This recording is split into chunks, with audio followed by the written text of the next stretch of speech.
केलति मम हृदये केलति मम हृदये श्रीरामः केलति मम हृदये श्रीरामः केलति मम हृदये केलति मम हृदये श्रीरामः केलति मम हृदये केलति मम हृदये श्रीरामः मम हृदये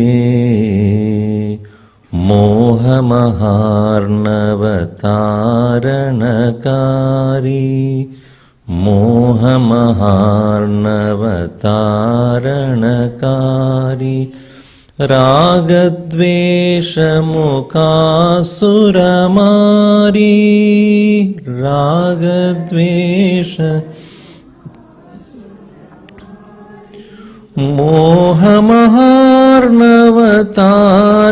मोहमहार्णवतारणकारी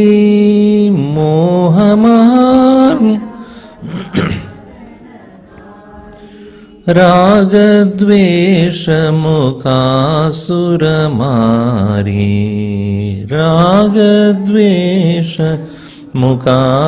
रागद्वेषमुकासुरमारी केलति मम हृदये श्रीरामः केलति मम हृदये केलति मम श्रीरामः केलति मम हृदये शान्तिविदेह सुता सहचारी शान्तिविदेह सुधा सहचारी दहर अयोध्या नगर विहारी दहर अयोध्या शांति विदेह सुता सहचारी सुता सहचारी दहर अयोध्या नगर विहारी दहर अयोध्या नगर विहारी केलति मम हृदये श्रीरामः केलति मम हृदये केलति मम हृदये केलति मम हृदये Paramhans साम्राज्योदारी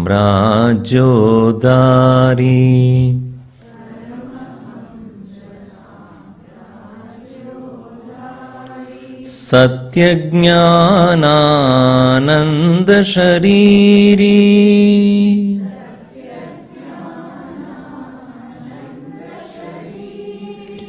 Paramhans साम्राज्योद्धारी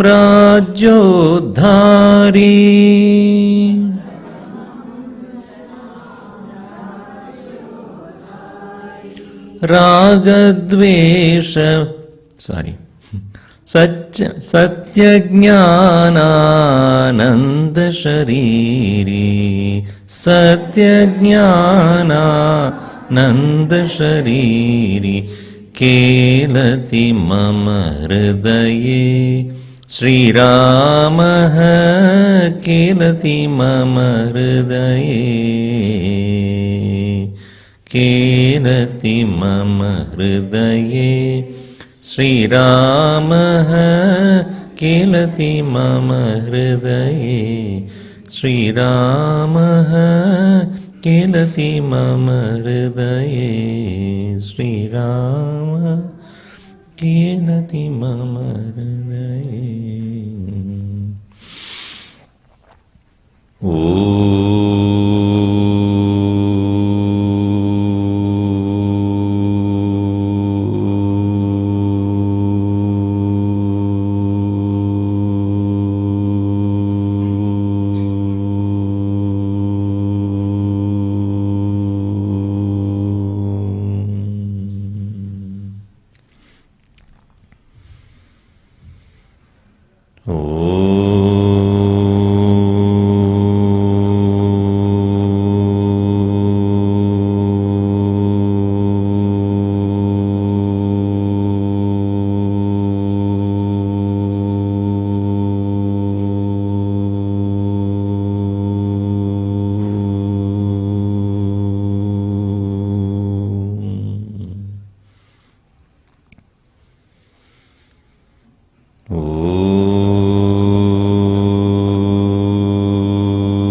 Sahana Vavatu Sahano Bhunaktu Sahaviryam Karavavahai Tejasvinavaditamastu ma vidvishavahai. Om Shanti Shanti Shanti. Samasta Jana Kalyani Niratam Karunamayam Namami Chinmayam Devam Sadgurum Brahma Vitvaram. Om Parthaya Pradibodhitam Bhagavata Narayanena Swayam Vyasena Gratitam Purana Munina Madhye Mahabharatam Advaitam Vritavarshini Bhagavatim Ashtadashadhyayini Ambatvam-anusantadami Bhagavad-gite bhavatveshini.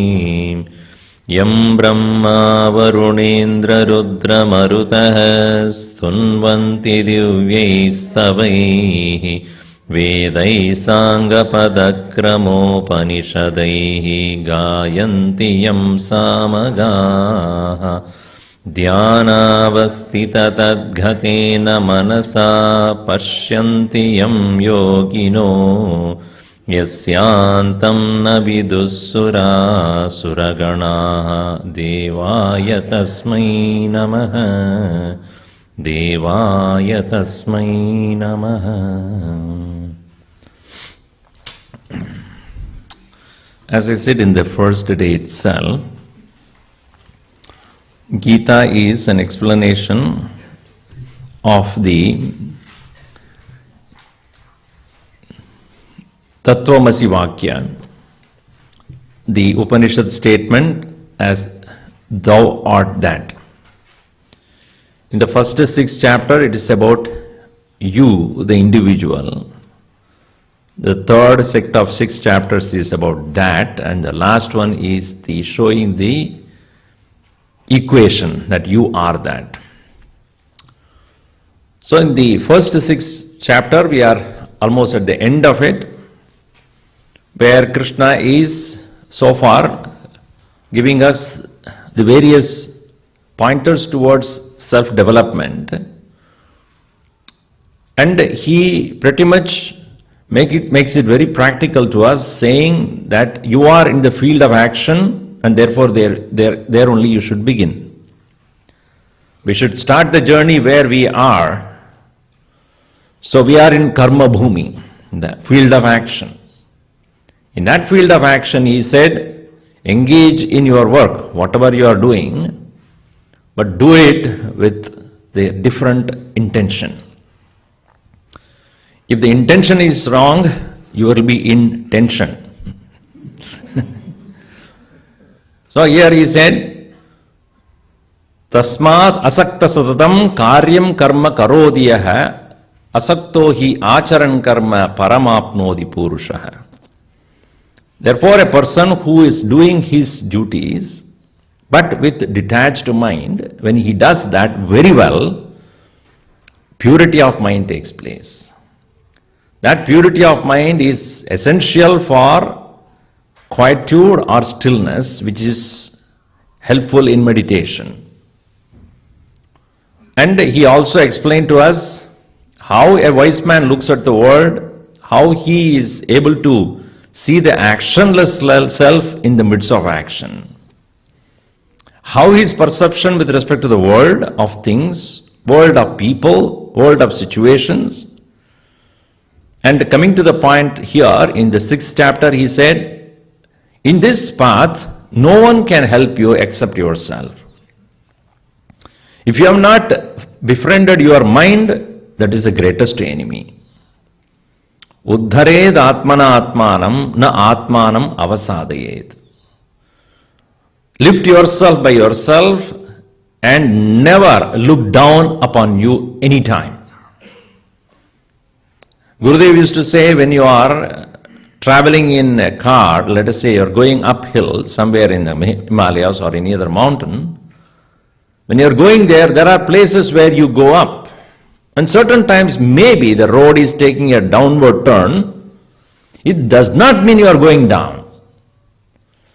If you take a picture at that time, it may look like the car is going down, but it is on the way going up. In the same way, sometimes in our life, there may be certain discouragement, disappointments. Certain times we feel that it is so high and dry, we are not moving forward. It says, na avasadayet, never you look down or give up. Avasadanam, sad in Sanskrit means to sit. Sad sidati, from there only the word asana came. Asidati iti asanam. And the same word, when you include a prefix called pra, become prasad, pleasantness, placidness, pleasedness of the mind. When that pra is replaced by ava, then it is going down. Any times you put a prefix ava means down. Avatarati means coming down. So avasadanam is making yourself look down. That is what he says. Don't look down. Meaning never get discouraged by your own situations in life. So Arjuna is cautioned by him, saying that you have to lift yourself by yourself. And looking down upon yourself means what? You are taking your mind too much seriously. Many thoughts are appearing in our mind, but not all thoughts are necessary. Because our mind, our thoughts are not created by ourselves. If we have the ability to create our own thoughts, we will not be unhappy, is it not? Even in the dream, who is creating thoughts in your mind? Somebody else? Your neighbor? Your wife? Your husband? In spite of the fact that I am the creator of my own thoughts in my own dream, yet terrible dreams are coming to me. Why? The source of my own thought is my own past impressions which are inherent in me. So in the state of dream where our thoughts are not under our control, we become mere victims of what happens there. But in the waking state where most of you are, not I can say all of you are, where you and I are right now, even now our thoughts are not under our control. Mostly decided by the situations where we are now. And somebody says something, you see something else, then the mind creates that. Therefore he says, make your mind your friend, meaning not that you can decide the thoughts right now, but you can choose what to give importance. In the world, when we are moving around, you cannot say what people should do. We cannot decide what they should behave. But if you give too much importance to what others are or what others say, then obviously you will be miserable and unhappy only. So, befriending mind means not that I can decide my thoughts. If you can, well and good, but you can't. My own past life or past impressions and what I have gone through may create so much of hell in my head. But if I take everyone to be real, then obviously I am going to be miserable. So, Atmanam na avasadayet. So you must discriminate properly and which one to pursue or to give importance and which one to let go. And this skill you gain in meditation. In the seat of meditation, you are observer of your mind to begin with. At this moment when we are traveling or moving around in this world, we just do not notice what are the things that are going on in our mind.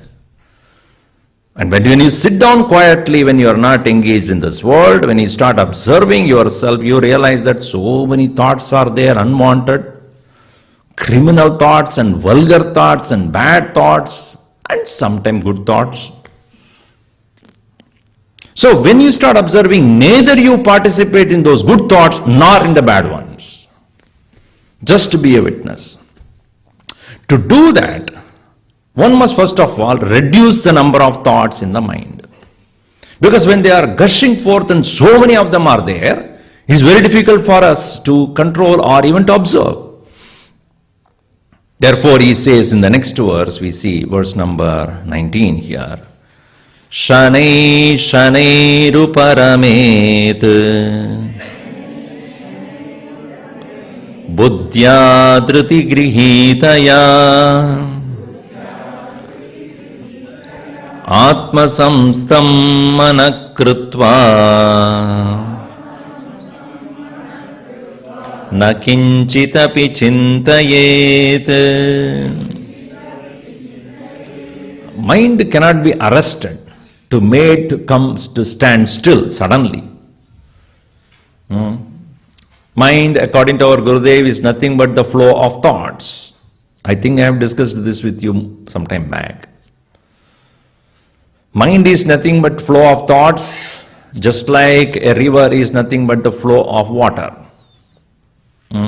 Gurudev used to say that just like a flow of water is the river, so also flow of thought is the mind. So a river is not a thing. It is not a matter. It is a phenomenon. It is a happening. Is it not? A bucket of water is also water. A well is also water. A lake is also water. A ocean is also water. Why river? River, when you say, it is flow. If the flow stopped, there is no river. Water is there, river is not there. In the same way, thought flow is the mind. When the flow of thoughts stop, there is no mind. When there is no flow of thoughts, nothing called mind.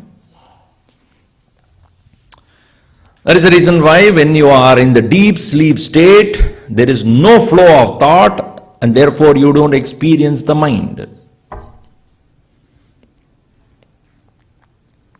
Shankaracharya says in Vivek Chudamani, Nahyasya vidya manaso vyatirikta manohya vidya bhavabandha hetuhu Tasmin vinashte sakalam vinashtam vijrumbitesmin sakalam vijrumbate. There is nothing called ignorance other than this mind. When you wake up in the morning means what? When you are aware of the world, that means the mind is awake. Tasmin vinashte sakalam vinashtam vijrumbite asmin sakalam vijrumbate. So when the mind subsides, the world is not. When the mind wakes up, the world comes into being. You become aware along with the senses. So the mind is nothing but the flow of thoughts, and when the flow stops, the mind also disappears. Now, but to stop the flow is not easy. So first of all, in the state of sleep, no doubt the flow of the thoughts stops because of physical tiredness and fatigueness, etc. And you go into the state of deep sleep, sound sleep, meaning you sleep of sound for others. It's called sound sleep. When the mind is completely subsided, you don't even know that there is no mind. Only after waking up, you say, what did I have? What was I thinking? What was my experience? Nothing. You don't even know how long you slept until you look at the watch. So when the mind is not there, you are not aware of yourself in that state of sleep. In the meditation, on the other hand, you become the one who can stop the mind. And you will become aware of the absence of the mind. So this is the technique which we have to master in. Otherwise, many people in the name of meditation, what they do is wonderful sleep. Our Gurudev, once he was guiding a meditation class, and one person in the audience was completely gone to sleep, and he was snoring also. At the end of the session, when Gurudev walked out, and that person got up and said, Swamiji, we had a wonderful meditation today. So Gurudev looked at him and said, We heard. We heard how much you meditated. Now, therefore, in the state of Sushupti, sleep, the absence of the mind is not noticed. In the state of meditation, Dhyanam, you consciously bring the end of the mind and you notice the absence of the mind. When I say you, the awareness, what do you mean by noticing the mind is not there? Meaning, the consciousness in its own nature is aware and not as a thought. Presently, when I am looking any object, what I see is a thought appearance, a vritti it is called.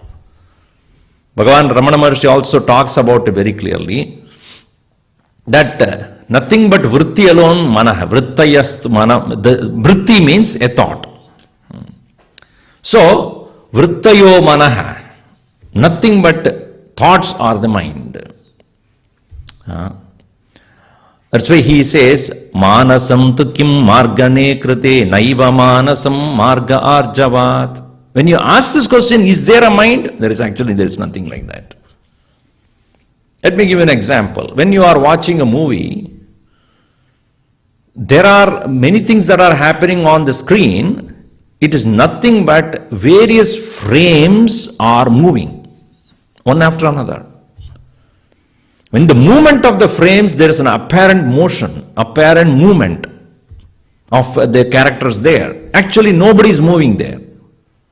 It is only frame 1, frame 2, frame 3, frame 4, frame 5, 6, and all the frames are constantly coming one after another. That is all is happening there. No movement. Just like when you are going during the Christmas shopping, when you go, you will see the movement of some, what do you call it? With the color lights, they make some wind flowing or the flower, what do you call this, river flowing and all those things. Some movement. Actually, there is no movement. It is only on, off, on, off, on, off. Just like frame after frame, the pictures make it feel that there is a movie. Frame after frame, various thoughts make you feel that there is mind. Now, when you slow down, you can clearly see this. Thought A followed by thought B followed by thought C of the similar nature make it appear there is the mind. The purpose of japa or chanting the name of the Lord is to bring an end to this movement. This is how our great masters have prescribed this. Om Namo Narayanaya, Om Namo Narayanaya, Om Namo Narayanaya. When this chanting goes on, your purpose is not to please the Lord. Lord is not to be pleased with your chanting. The purpose is to make your mind to come to a slowing down to a standstill. That's why Ramana Maharshi also says, Uttamastava aduchamandataha chittajam japat dhyanam uttamam. Loud chanting, mild chanting, mind chanting.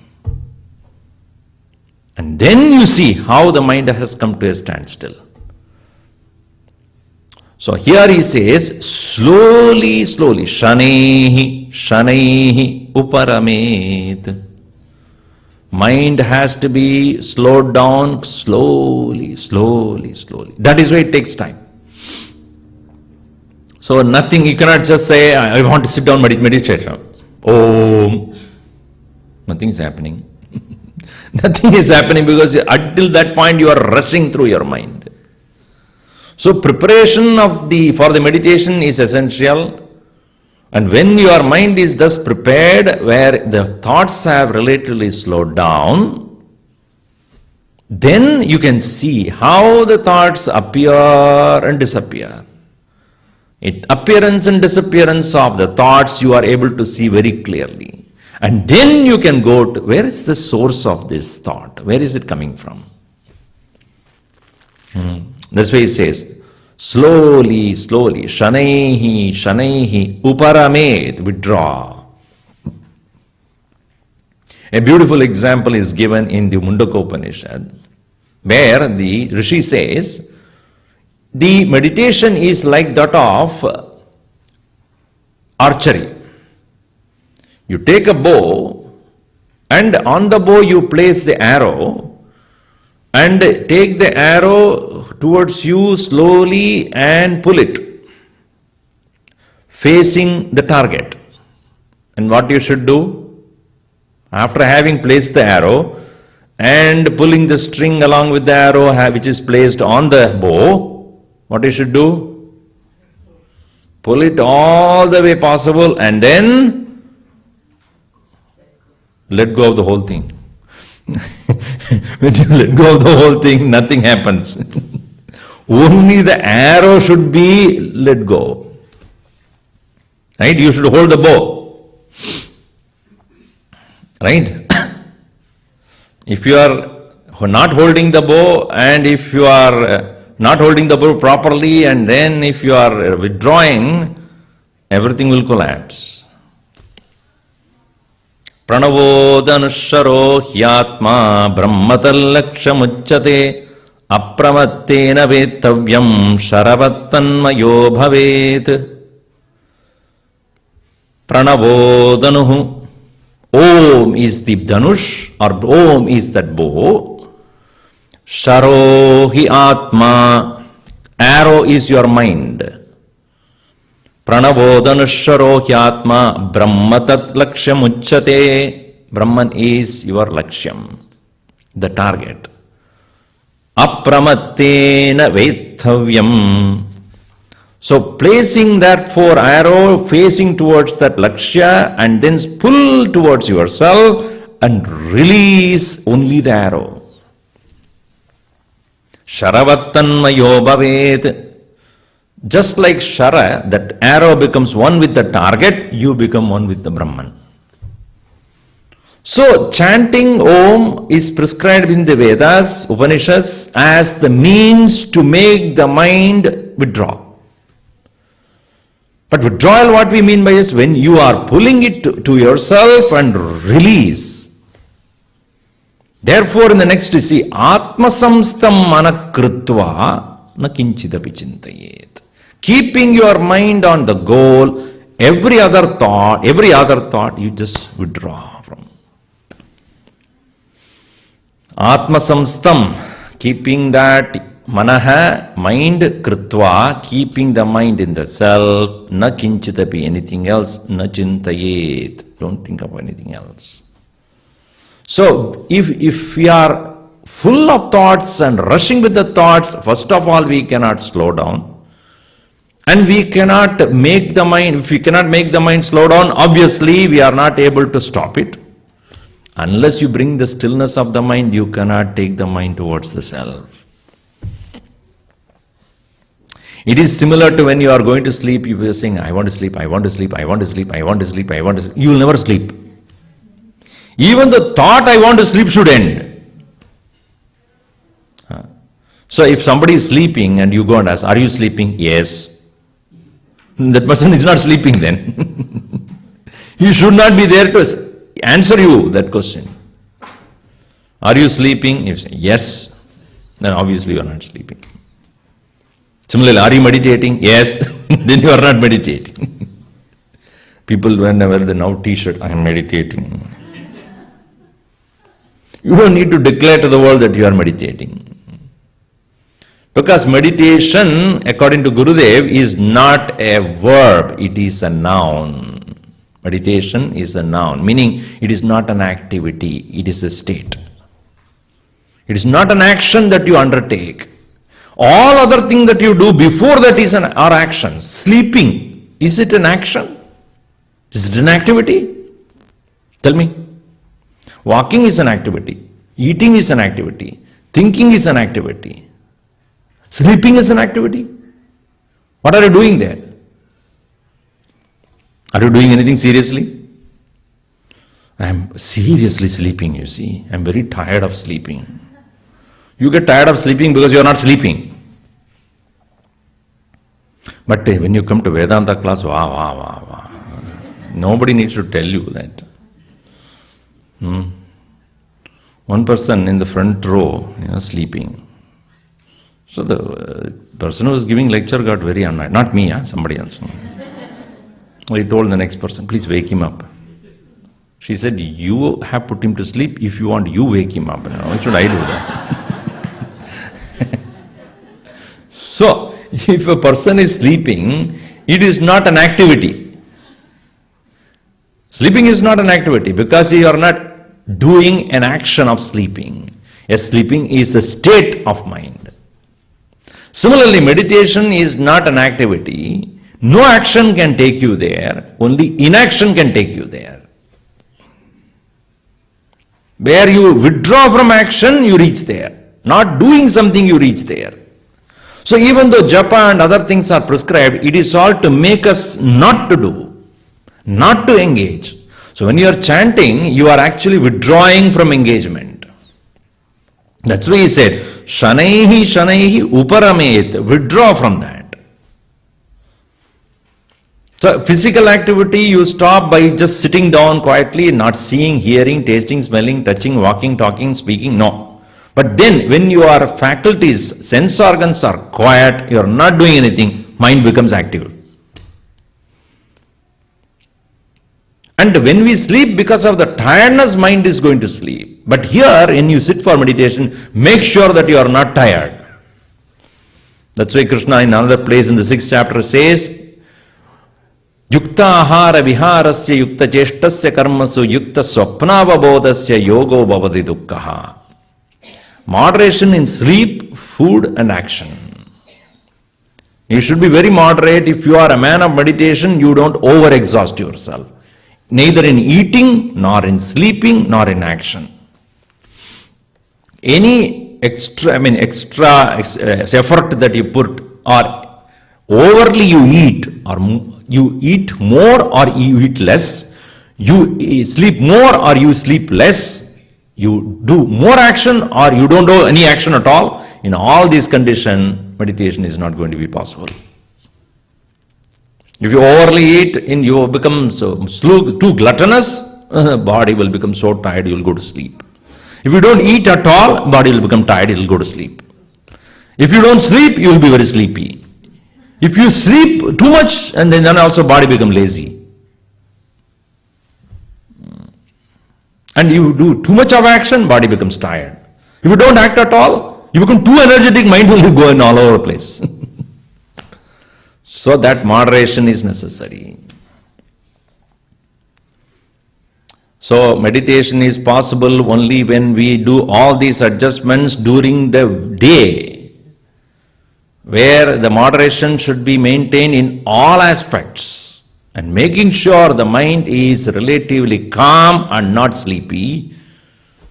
Body is not too much tired, relatively fresh. The best time therefore is the early morning, where you have taken enough rest, the body is not tired. You have not started eating, you are not too hungry also. And actions have not begun.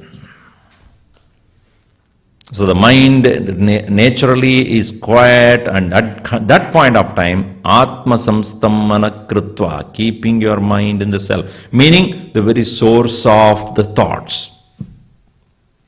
Yesterday also I told you, every thought has got two things. One is the subject of the thought, another is the object of the thought. When our focus is only on the object, you cannot stop the multiplication of thoughts. When the focus is on the subject, the thought multiplication stops. When I am thinking about a particular object, if the thought is about that, more thoughts will come about that. That's what in 2nd chapter itself Krishna says, Dhyayato Vishayan Pumsaha Sangatsteshu Upajayate. When a person thinking about an object, a connection or relationship is built. Sangat Sanjayate Kamaha. Then he becomes desireful of that, and etc. And mind go become extrovert. So when one is thus engaging in meditation, one should not think about the object of the thought. Instead, one should look at who is the one who is thinking about this now. I. Stay there. I am. So in every thought, come back to the I am. In every thought that arises, go back to the subject. Do not get into thinking about the object. The moment you do that, it will start. It will start multiplying. You think more and more and more and more about that. That is why we take the name of the Lord, because you don't know much about Him. Narayanaya. The Narayan Sharma took a lot of money from me, and that fellow did not give me, I think, $500 last week he took from me, and then I asked him so many times, he is not giving me, useless fellow. He has done this many, many times. Narayanaya. So where is Narayana? You are not thinking about Narayan, you are not thinking about Narayan Sharma, who took money from you. So, Om Namo Narayanaya. Think about Narayana, because you don't have much information, so mind stops. So, the mind should not travel with the thoughts. It should remain in the subject. And therefore, when you are able to bring yourself to the focus upon the subject, Atman, Atma samstam manakrutva, keeping the mind on the subject, the self, na kinchidapi chintayet, withdraw from all other thoughts. It takes time. It takes maybe weeks and months to actually bring this discipline. So Krishna says, don't be in a hurry. Shanaihi, shanaihi, slowly, slowly, slowly, slowly you will see improvement in this. So in this very process, who can participate with you? Who else can go along with you? Even the Guru cannot do anything. He can only advise from outside. Please do this. But what is happening in your mind, no one will know it. And in this process, therefore, you are a loner. You have to walk the path all by yourself. That's why he said earlier, Uddred Atmana Atmanam. You have to lift yourself by yourself. Nobody else can do it. Now, the result of this understanding or the result of this practice is, an individual recognizes, even while I am transiting in this world, doing many things, this self, the subject is the same. Me, the subject, the self is the same. Now disguised as the ego, it becomes ego only when it is in relationship with an object. Let us say that I am angry. It's a thought comes, I am angry. The question is about what? About this person. What did he do? What did she do? So the mind has already gone about him or her, what she did, how did she did, and how I didn't like last time also. It goes on like that. Instead of that, I am angry. Who is angry? I. Who am I? Now, instead of going towards the object of your thought and moving out, you come back to the subject. When you stay there, there is no more thought process. So I, who am I? I, the self, the pure consciousness, awareness who is aware of this thought, stops.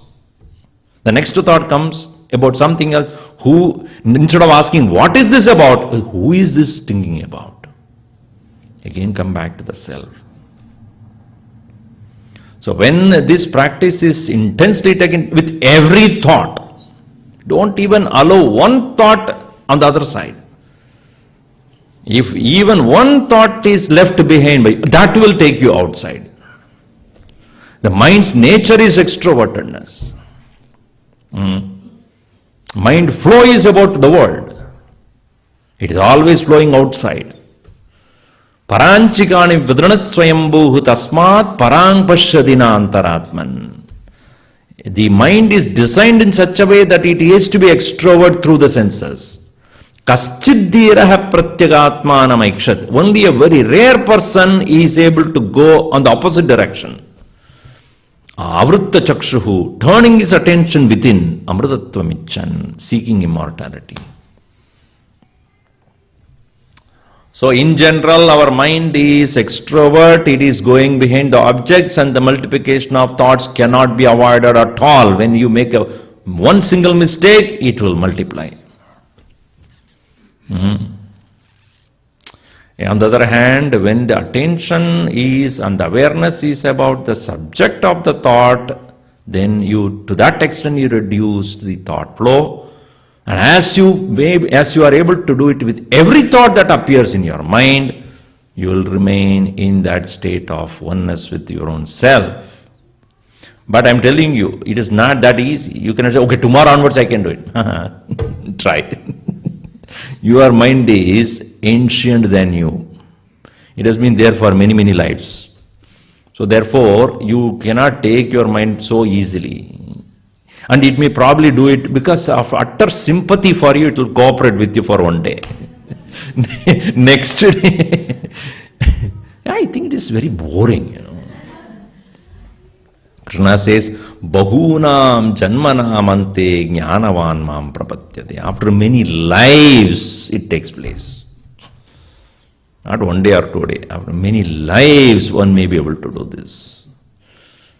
So, but nothing wrong in attempting. I'm not discouraging you. But don't expect it to happen suddenly or overnight.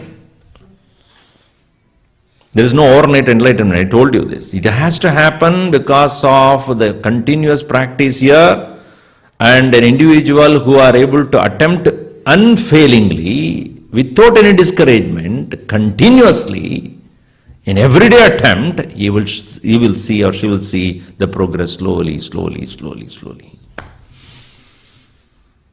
And all other things which are prescribed here, rituals and chanting and puja and all other things are to help this happen.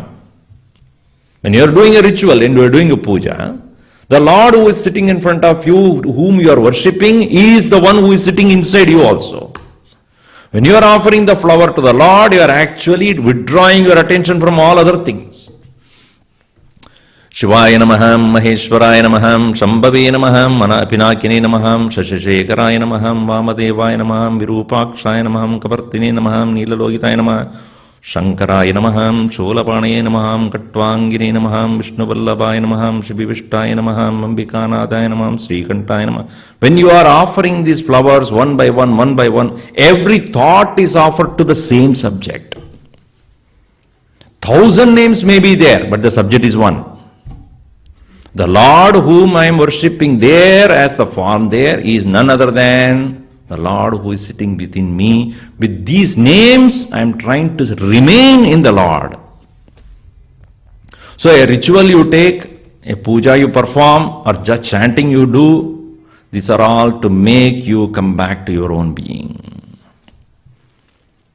So the rituals are not for to please the Lord. Of course, those who are doing it for, wanting this and wanting that, they may do it. Nothing wrong. Don't discourage them.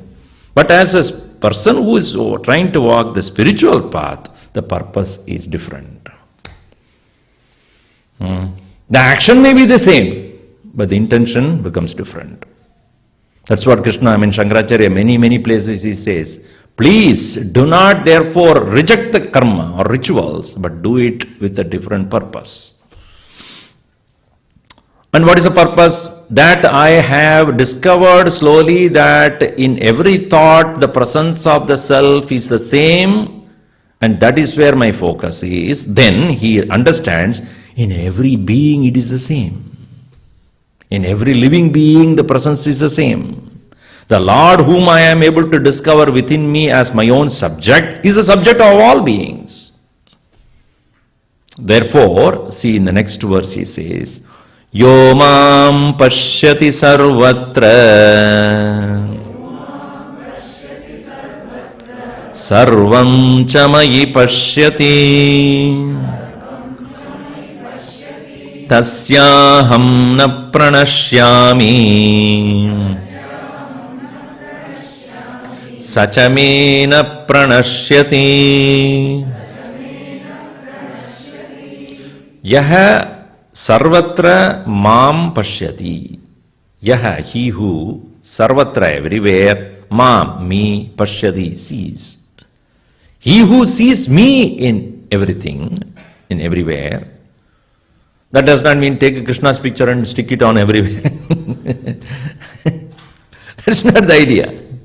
Seeing me in everything means in all beings, in all living beings, it is my presence there. My presence as the very subject of all beings.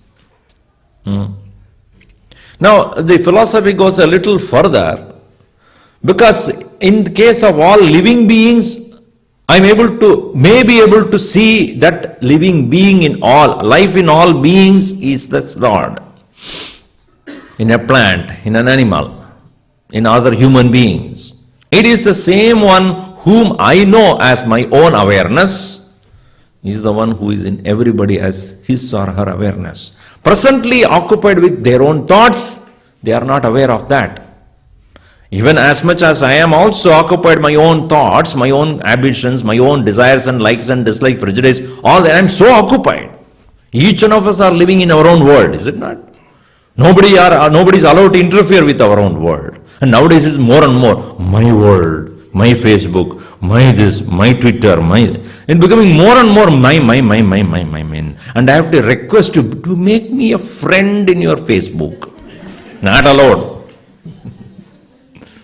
So our own world, in that world nobody else is allowed. At least in the Facebook you have friends. With your mind you have no friends. Nobody can enter there. And whatever you have, nobody wants to know also anyway. So then some people ask, Swamiji, do you read mind? And I am not able to handle my own mind. Why should I read your mind? I have no other work or what? So my own thoughts, my own world. So in that my own world, I can understand the one who is present as the center of my own being is my own self. Presently is the ego self occupied with thoughts. When I remove this, the clouding thoughts from my own mind, what I realize is the beautiful, pristine presence of the self. Unaffected, unpolluted, immaculate presence. That presence which is there in me is the one in all. This is the way Advaita Vedanta looks at the reality, the truth. When I recognize this self as the one pristine presence in me, the same thing is there in all. Therefore, don't start from there and come here. First start from here and then go there. I want to see God in all. Okay, have you seen it in yourself? No. Then what are you going to see? I want to love everyone. First of all, start from home. I want to serve everybody, Swami. Okay, start with your husband and wife. Do that first. If you can't even serve the people who are living with you or whom are loving, then how are you going to serve somebody who you don't even know? So therefore, sitting with yourself and discovering the Lord within you is the first and foremost attempt. And knowing that alone, a person can see that same Lord in all. Therefore he says, Yaha mam pashyadi sarvatra. He who sees me in everything. So when I see another living being, I see that life in that living being, maybe a plant, maybe a tree, maybe an insect, maybe another animal. That life in me, which I cherish and love, is the same thing that one also loves. We are all in love with ourselves only, really speaking. Our love for anybody else is an extension of our love for ourselves only.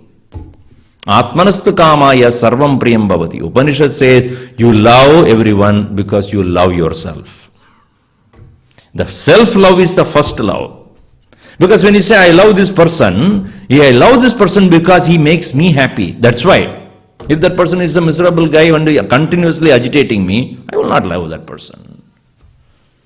So because you love yourself, that extension of is that you love your own wife, your own husband, your own children. And it's very well experienced only when you have a pet at home. That pet is so happy that you came back home. Is it not? Your dog, not cat doesn't care at all. But the dog comes and scratches even before you enter the room. Enter the house, and then when you have come already. And you feel so happy because there is some jantu in this world who is making me feel that I am lovable. And your children and wife, my God, he has come. Only the dog, irrespective of whatever you have done previously, whatever, it just comes and plays. So the pet is making you realize that you are lovable. That's why you love that. So I am lovable. What is lovable in me is not the physical body. The dog is not looking at you as a physical, but that in you, which is most lovable, is yourself. Your own self, your own being, the God's presence, the life in you, that is the most lovable. Even a person who is 90-year-old loves himself. Is it not true? He may be looking frail and then completely, all emaciated, etc. And then he also stands in front of the mirror. Even now I look so good, you see. Even a person of that age loves himself or herself. So that presence in me is the most lovable. So Atmanastu Kamaya Sarvam Priyam Bhavati. Because you love yourself, you love everything else. So that which I love as my own being is that which is being loved by every living being as their own being. And they have the right to do so. But presently, we love ourselves not as the self, but it is covered by other things. I love my body. Why? Because in him, in this body, lives the holy presence. Let us say that you have a very precious jewel or something at home, and then you take it and then you want to safeguard it, protect it, therefore you put it in a box. And that box is put it in another box. And that box is put it in a cupboard or in another box and put it in a safe. And the safe is locked and the lock is taken in another cupboard and then that cupboard is locked. This key is most precious because this opens that cupboard. In that cupboard there is a key. In that key there is open the locker. And the locker there is a box. In the box there is a precious stone. Now this key becomes important not because of by itself. It's because of that. This body becomes most lovable because there is life within us. This life, the presence is the most precious and therefore this body. Gurudev used to say, because of him you are Shiva, without him you are a shower. Without that, this physical body is nothing but a combination of matter, perishing matter. So as much as I love this physical body because of the reason that there is this holy presence within me, so is also every living being. That presence is there. Now I can understand with respect to the living beings. What about the inert things? Krishna says that even in the inert thing I am there. As what? As existence. Satvastu. As the very existence I am present even in the matter. And a living being I am both Sat and Chit. Living as well as knowing. And in an advanced soul like a human, I am being and knowing and being happy. Sat, Chit and Anand. So such an individual is not saying that I will see the Lord in all beings, living beings. No, even in the inert thing. That's why he says, na sarva bhuteshu, sarvatra, in everything. So from the standpoint of a man who has contemplated and realized the highest truth, even an inert object is expression of the Lord only. Yomam pashyati sarvatra, he who sees me in everything. And what is the next step? Sarvam cha mai pashyati, and he sees everything in me. I am in everything and everything is in me. Meaning, when you see the common factor that is enveloping everything, that common factor is the platform on which all of them are staying. When you go to a shop which is selling sweet, you know everything that is kept there is sweet only. Any item you buy, it is sweet only. Sugar-mayam, everything.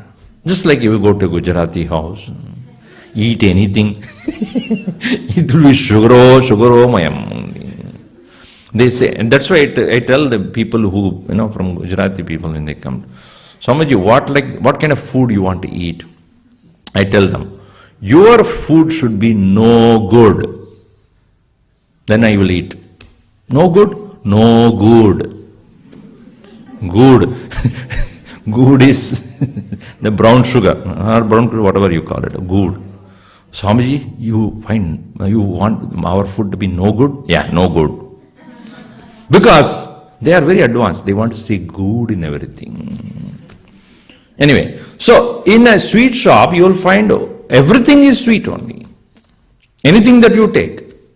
So what supports the whole thing is sweet, sugar. So the common factor is sugar, which supports all the sweets. Similarly, the common factor is the Lord, which supports everything. Therefore, not only you are seeing in everything, but everything in Him.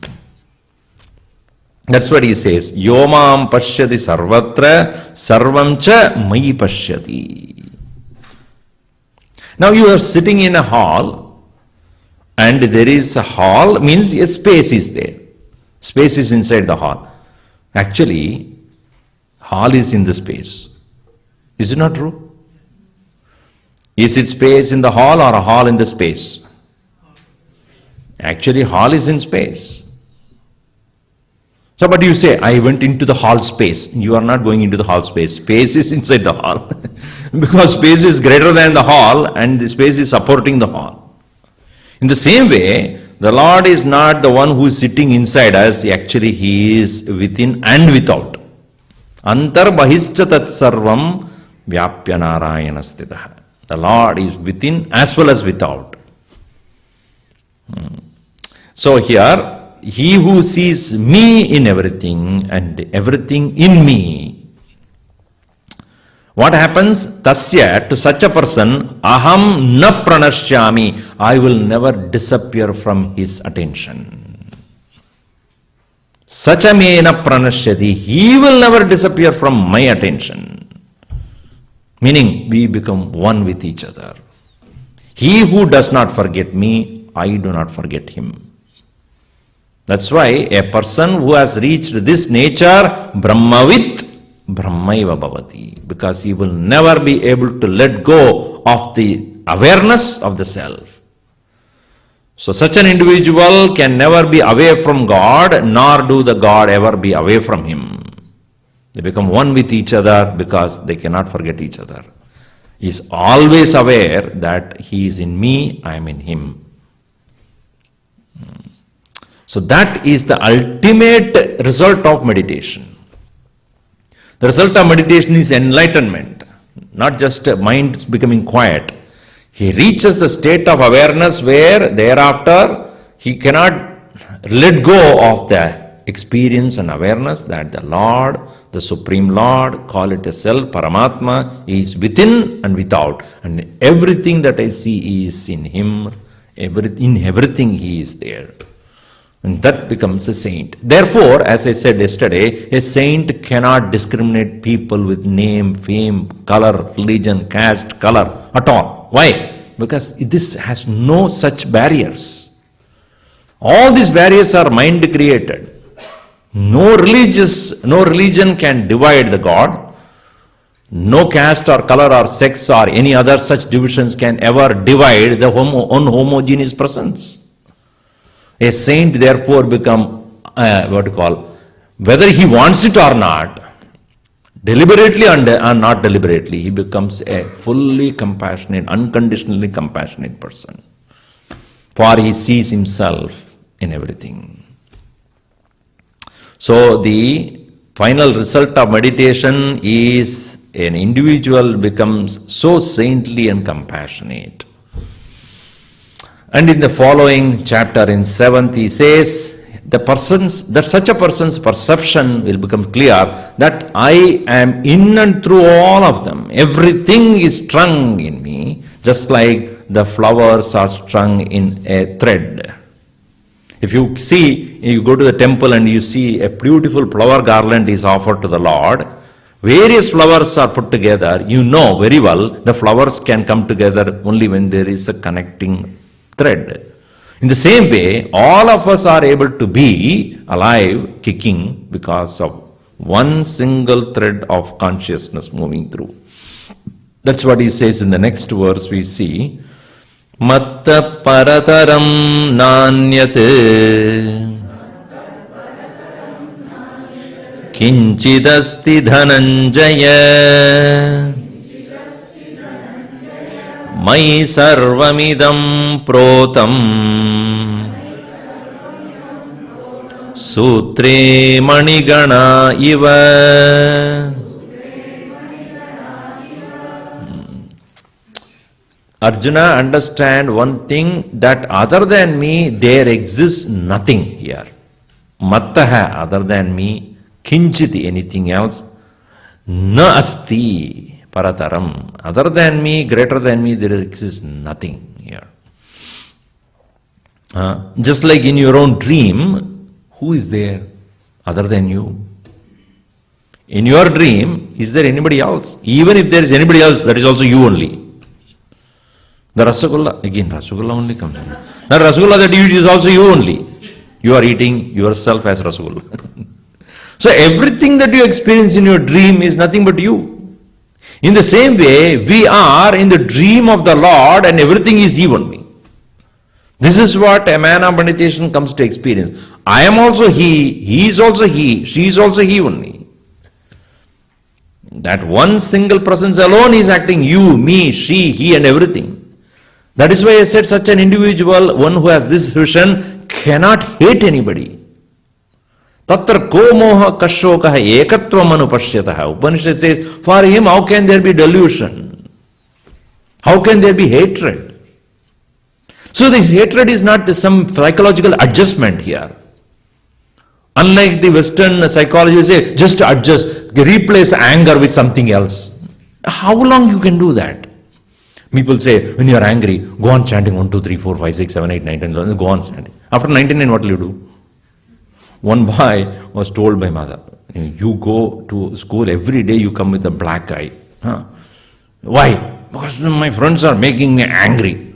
So you do next time. When somebody makes you angry, just chant 1, 2, 3, 4, 5, 6, 7, 8. Right.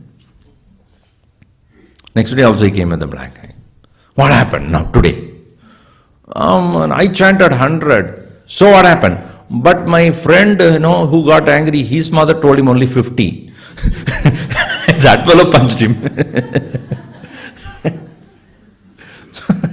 So you chant is just a mere substitution there.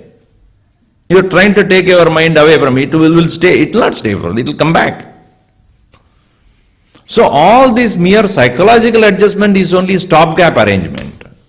Solving the problem is not there. You are only postponing the problem.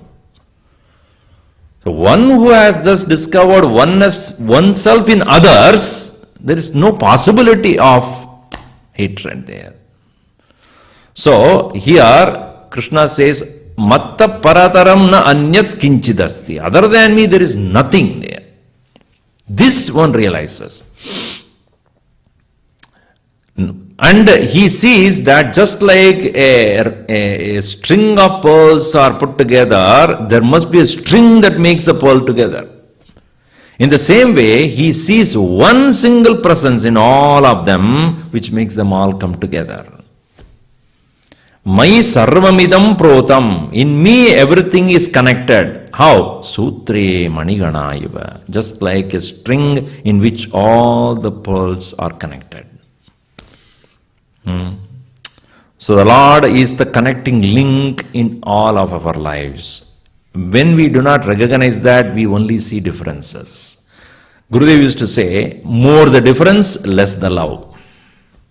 Even in our human interaction, if you have more and more difference with another person, less and less you love that person. Less and less are the difference, more and more you love that person. Is it not that happens when you are before the marriage? I dress for him, I put makeup for him, and then lipstick for him, and then eat for him, and think for him.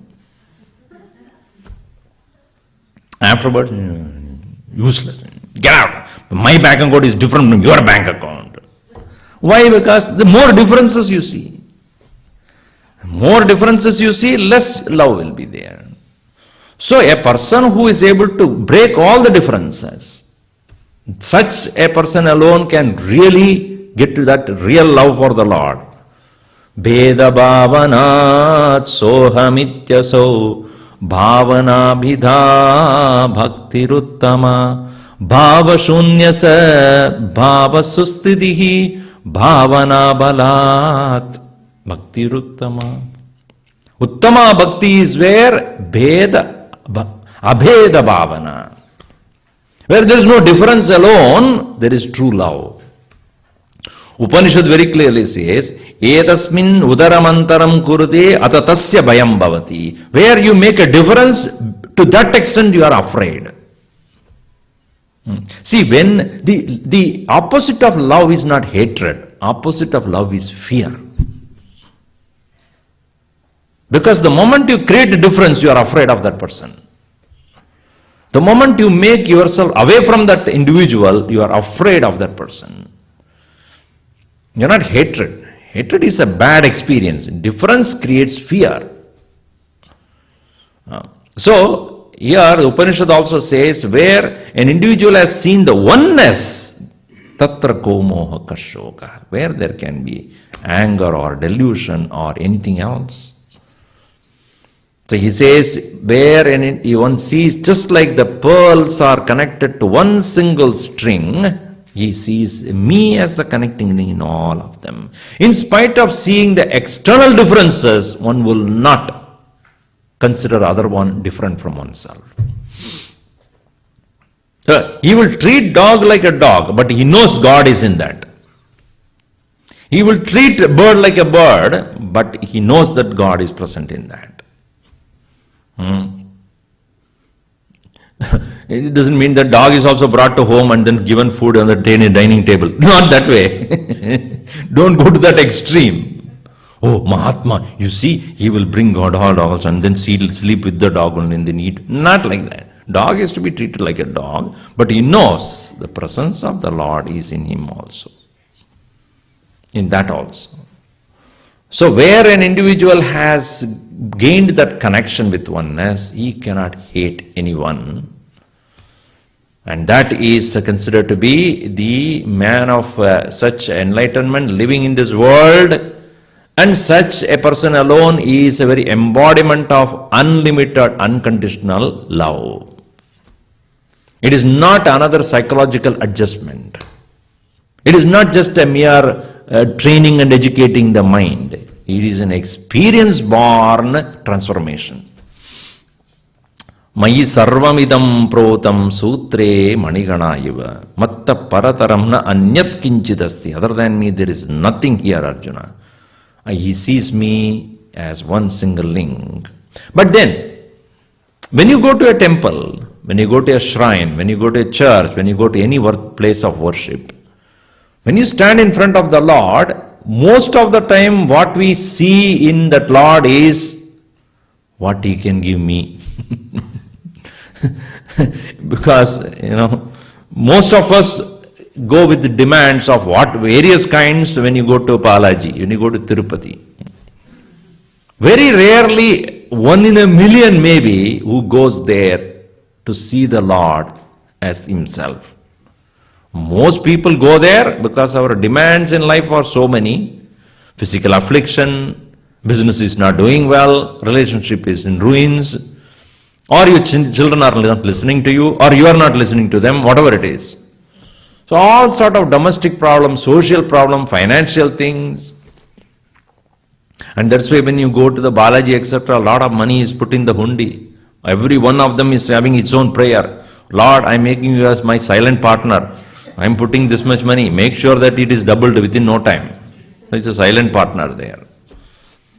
A business partner also. And there is one place in Andhra, I was told, called Visa Venkateshwara. Meaning if you want visa, American visa, you go there. And that Venkateshwara has nothing but he's an immigration officer there, sitting there and giving you visa there. Come on, take you, then finished. Kalyana Venkateshwara, you go there, you get married, definitely get married there. And you go on rounding on the floor, you go there and then you will be married. So people go for all sort of things. So it is not today. At that time when Krishna was talking also it was happening. So he says, 4 kinds of people come to me. As he says in the next verse, Chadurvidha bhajante mam Jana Sukritinarjuna Arto Jignasurartarthi Jnani cha Bharatarshava.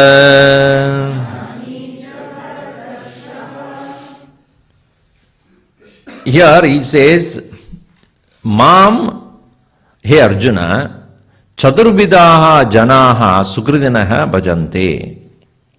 Me, O Arjuna, 4 kinds of people come to worship.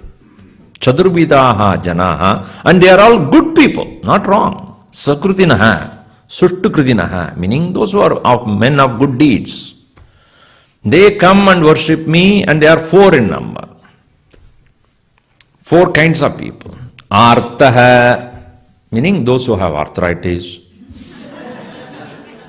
Artha means those who are afflicted. Physical affliction, bodily pain, disease, sickness. Vaidinath, you go there, Bhagwan is nothing but a doctor, and therefore you go and ask him, what is the medicine I should take? So some people go for knowledge, gaining more and more knowledge. Knowledge, this is worldly knowledge.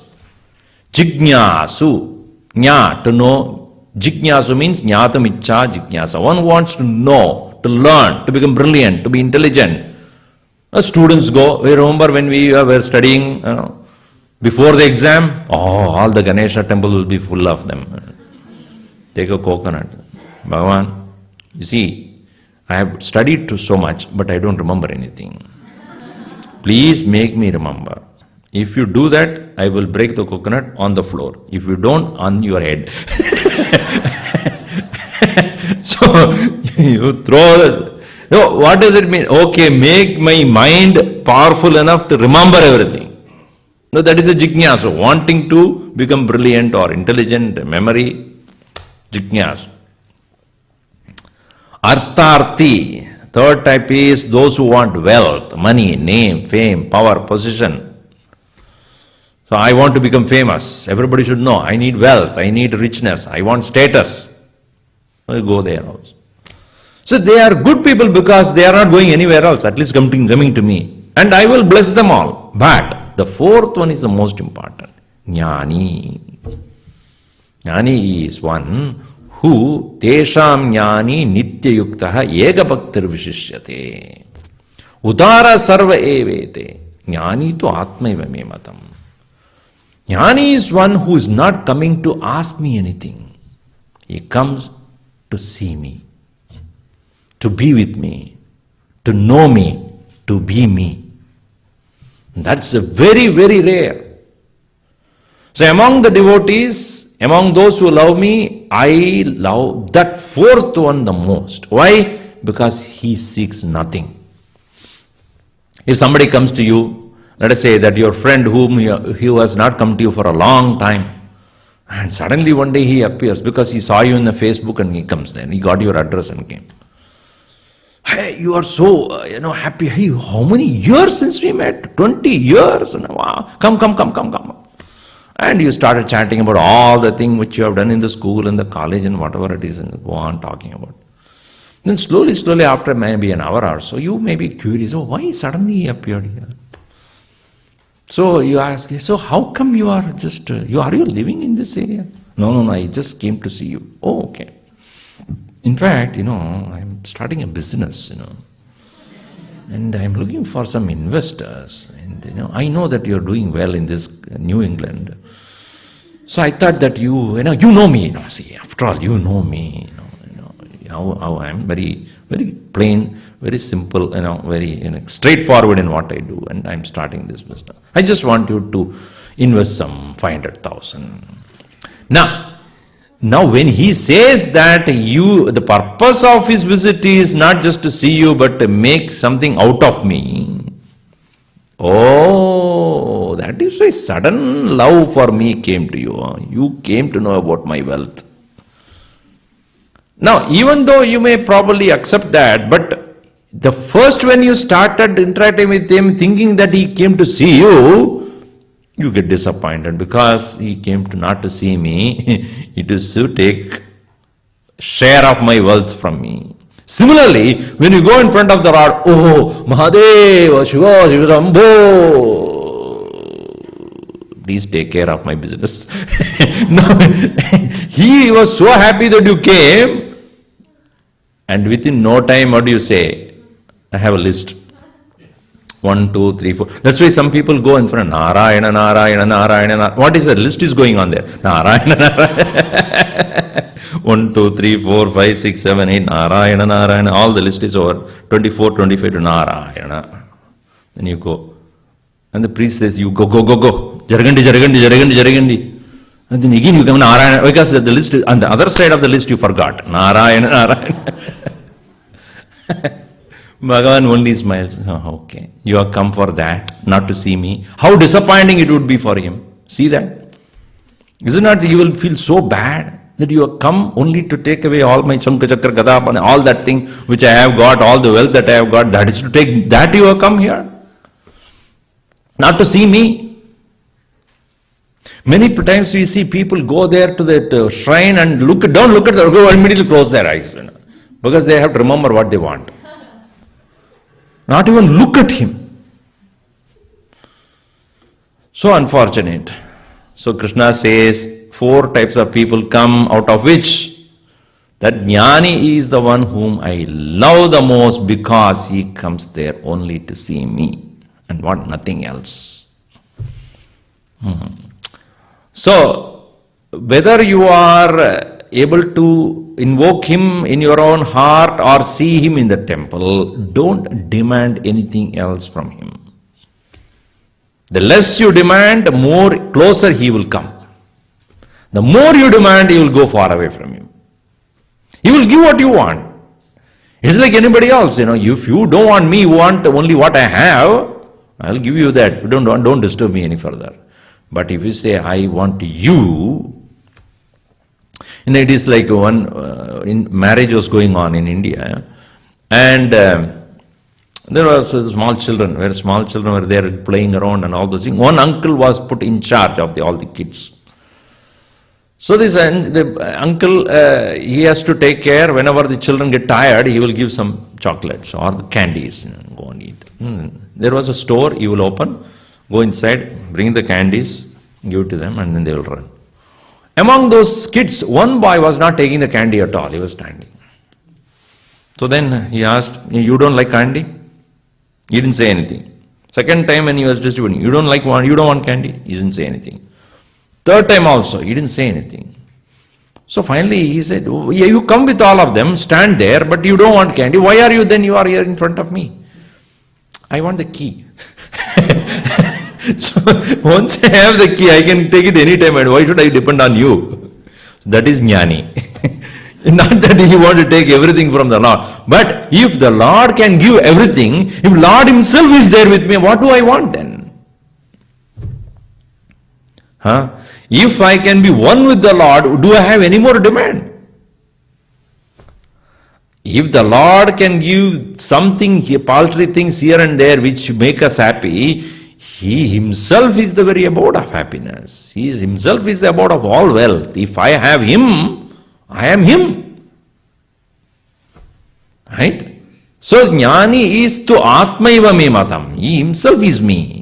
That's why Krishna says, because astyata sahiyukta atma mameva anuttamam gatim. Because he wants me as the goal, not anything else that I have. So that is why Krishna says, remember me all the time and engage in this world. Next verse we see, Tasmat sarveshu kaleshu Mamanusmara yudhyacha Mayarpitamano buddhihi Mame vaishyasya samshayah. Therefore, tasmat sarveshu kaleshu, at all times, mam anusmara, remember me. Yudhyacha, engage in the world. Yudhyacha does not mean, literal meaning is fight. Does not mean go home. Swamiji said, what? Remember the Lord and fight. Here fight means to Arjuna he says fight. Meaning do your work, whatever you are doing. Of course Arjuna's role is to be a warrior. Therefore he says Yudhyacha. Here he says, therefore sarveshu kaleshu, at all times you do your work, but remember me in your mind. If your mind and intellect both are in me, Mayi arpita, abiding in me, manaha tata buddhischa, mind as well as the intellect, then mameva eshyasi, you will remain in me alone, asamshayah, without any doubt. Meaning, Gurudev is to say that our head and the heart both should be in him. What happens to us is we read all the scriptures, intellectually we are convinced, heart doesn't participate. There is no love. Or one may have a blind love, but intellectually he is not convinced. Both of them will not be able to fulfill the completeness here. There should be heart full of love for the Lord, and the intellect must be clear why I am abiding in the Lord. Otherwise what happens many times when you have, some people are very devoted to God, etc. And there are some disappointments come to you, they throw away everything. What happened to your belief? He didn't give me anything, why should I love him anymore? See, that love is therefore very short-lived, because when logic or the demands are not met, you throw it away. Some people may have intellectual knowledge but never go to any temple, never do any prayer, never do any. Why? Because intellectually I know, why should I? One boy was lying at home, in the bed. So the mommy said then, come on, let us go Sunday morning, let us go to temple and do some prayer. That boy said, are you listening to Swamiji's lectures? Yes. Bhagavan is where? Everywhere. Is in this room also? Yes. Inside my bed also? Yes. Then why should I go to temple? So this is a stupid argument. So when you go to a temple or a place of worship where the atmosphere there or the situation that is created for you to exclusively think about God. Gurudev used to give the example, the milk in the cow, its entire body is milk. But only in the udder, when you pull, then the milk will come. Anywhere else you pull, something else will come.